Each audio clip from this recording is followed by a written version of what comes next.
I'm feeling better. Still a little sore up here. Anyway, I was thinking about my car stereo. How kick-ass. That thing is just kick-ass. Um, but years ago in my 20s, I ended up getting a little bit of money. And I spent $1,000 on a stereo system, which is funny because, like, 2 years later, I tried to sell it for even close to what I bought it. And no, no, I ended up selling everything pretty cheap, actually.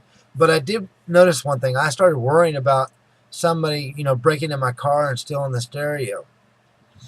It was so expensive. I mean, I don't know why I did that. I mean, it for the time, it was a really great stereo. I mean, it was loud.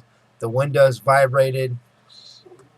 It was awesome. I'm sure it probably damaged my hearing somewhat, but I didn't turn it up that loud really that much. But it was awesome. It really was. When I went in there and I could buy anything I wanted.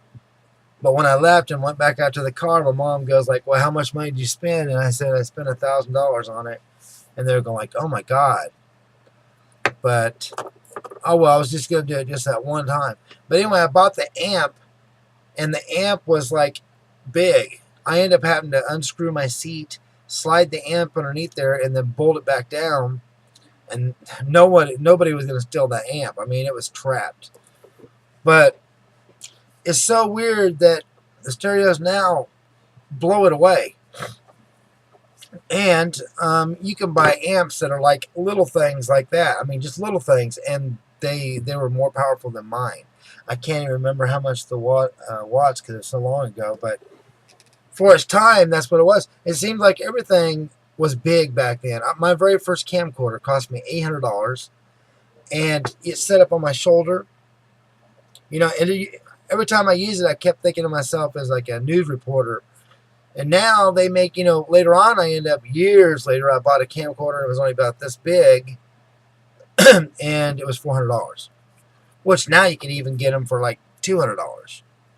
The price just keeps going down, but also the items I know keep getting smaller and smaller. Your arm gets tired using a camcorder on your shoulder. Although it works great, and you can hook it right up to your TV and play the movies right off of it. Again, though, that was a bad thing about it. Was so big. You didn't feel like getting it out of the case and taking it somewhere. Now, the stereos, so kick-ass. I mean, now you can take off the faceplate and stuff like that. And this one right here, you can actually make phone calls through it. It's got Bluetooth in it. So I can link up my phone and play my music off my Razr phone. And then on top of that, I can actually make phone calls, and they go through the speakers. And also, I figured out how to turn it off. You open the door. You open the door.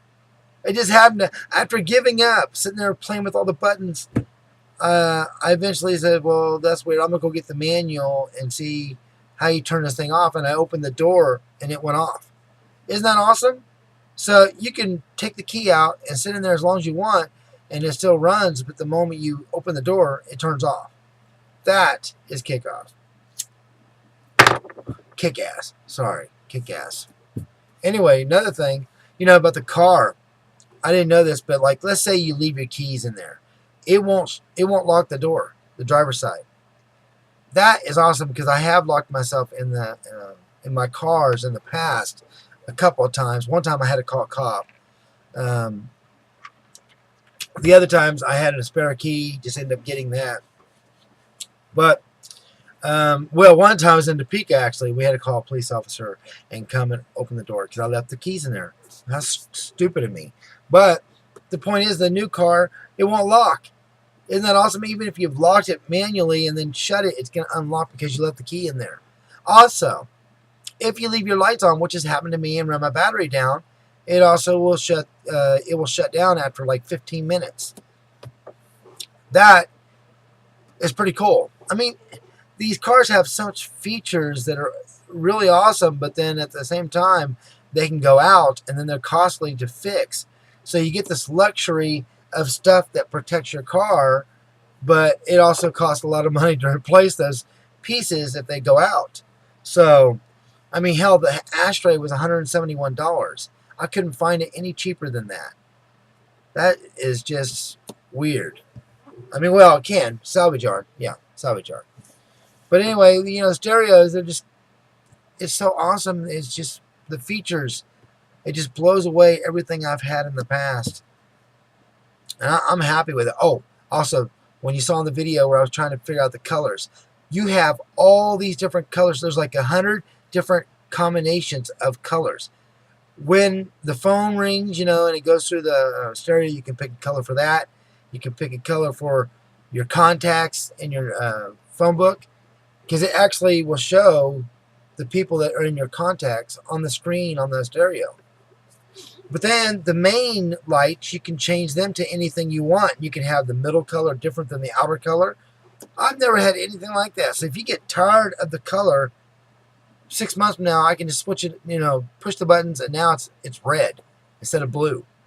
You got all these different colors. It's awesome. I've never seen anything like it. The stereo kicks ass, and the car kicks ass. Love it. All right, that's it on this. You guys have a good one. Take care. And it's just so weird how things change. Always changing. God bless.